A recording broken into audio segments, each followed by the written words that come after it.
Hola a todos, buen día, buenas tardes, buenas noches, en donde se encuentren y en el horario cuando escuchen este podcast. Mi nombre es Suárez Valentín y actualmente curso el cuarto año de la carrera de Derecho en la Universidad Nacional de La Plata, especializándome en Ciencias Jurídicas y Sociales. Me encuentro en un periodo crucial de formación académica y profesional, explorando diferentes o diversos aspectos del derecho con un enfoque en la defensa de los derechos personalísimos. El motivo de mi participación en esta charla sobre estrategias de prevención y reparación del daño ocasionado por la vulneración de derechos personalísimos con perspectiva de género y diversidad se debe a una práctica preprofesional que estoy realizando durante este cuatrimestre del año 2024. Este tema es de suma importancia dado el contexto actual de desafíos en intervenciones legales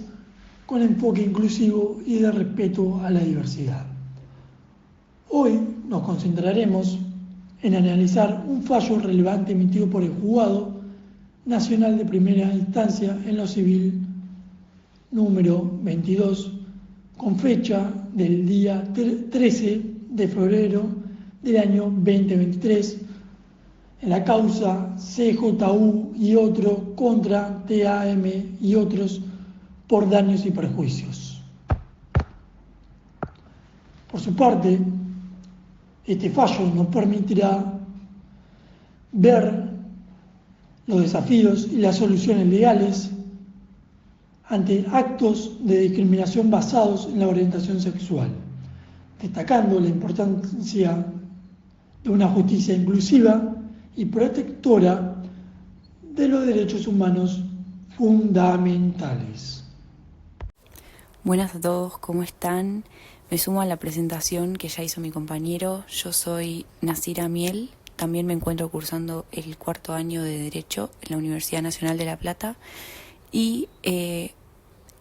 también cursando esta práctica preprofesional. Hoy nos vamos a centrar en el análisis del caso que ya nombró mi compañero Valentín y voy a hacer una breve explicación del caso para situar más o menos cómo fue que se dieron los hechos para luego analizar algunos aspectos del caso que nos parecieron importantes para tener en cuenta. Para el análisis del caso nos tenemos que situar en la ciudad de Buenos Aires en el año 2017, en el mes de diciembre.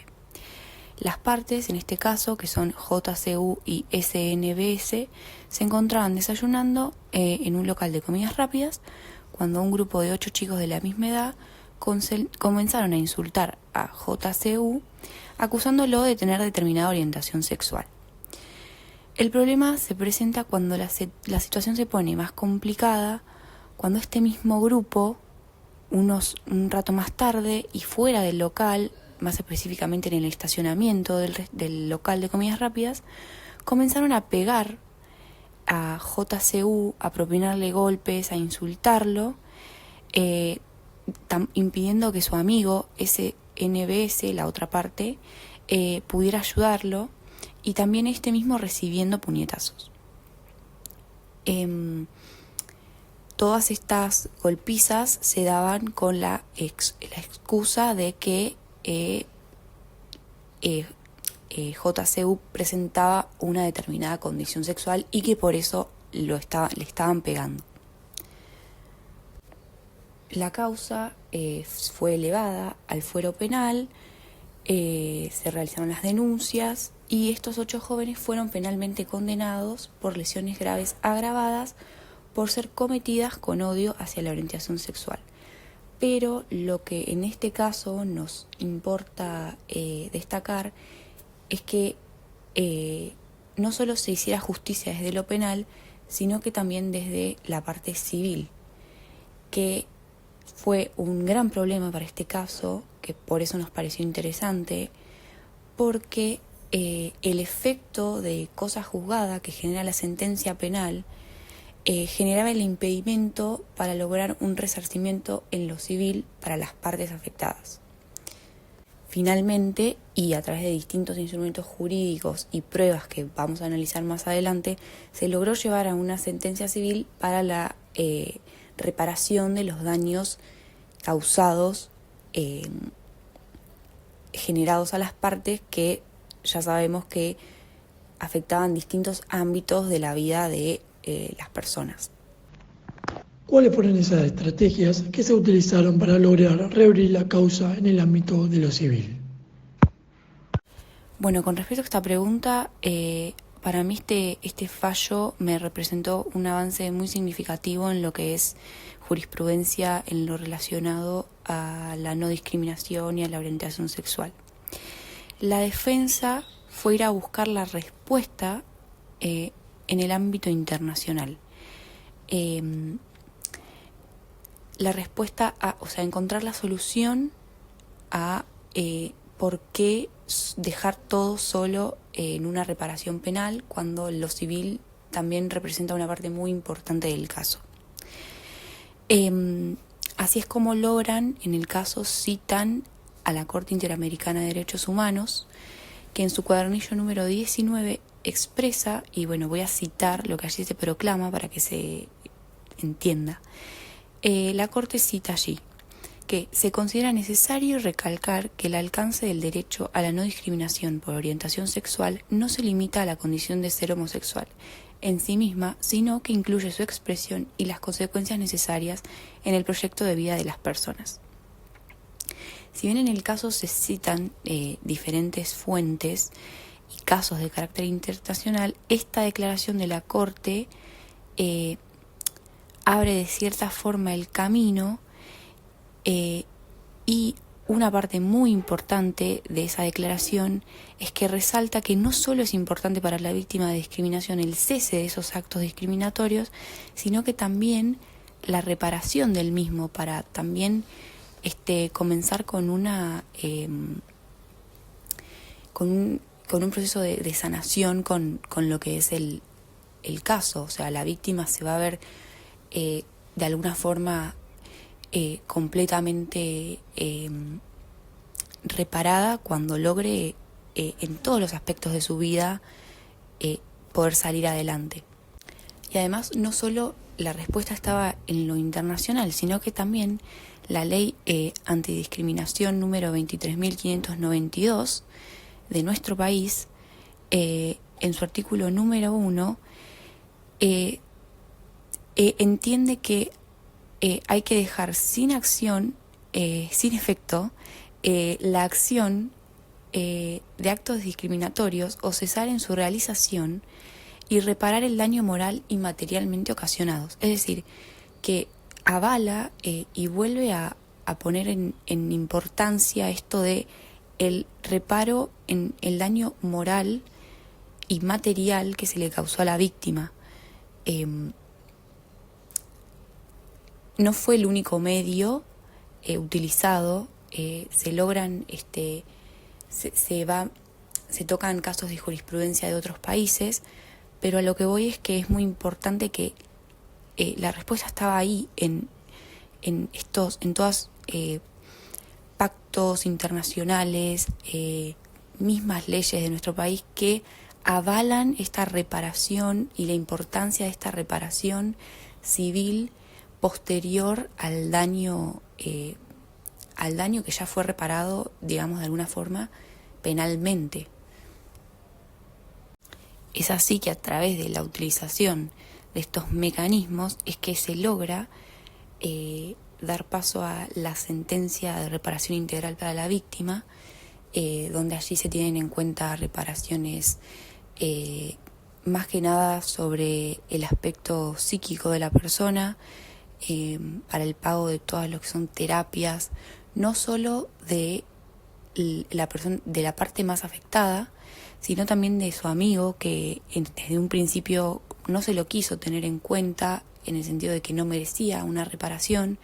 Finalmente sí, porque fue parte, también recibió golpes en menor medida, pero también fue parte del acto y lo sufrió. Así que es importante destacar que se logró para ambos una sentencia en lo civil y el logro de la reparación o la indemnización por lo que a ellos les generó todo este acto de violencia masiva que recibieron. ¿Qué otro aspecto del fallo te pareció interesante y te parecería bueno destacar? Otro aspecto que a mí me llamó mucho la atención cuando analizaba el caso y que me pareció como de mucho peso porque estaba muy a simple vista y era totalmente categórico, fue la prueba que el caso presentaba para la presentación, digamos, de una sentencia civil. La causa tenía una sentencia penal que culpaba a los que habían sido responsables y ya con eso nos basta para darnos cuenta que el daño existió, porque en la causa penal todo eso se desarrolla. Así que ya con ese peso de una causa penal, una sentencia penal,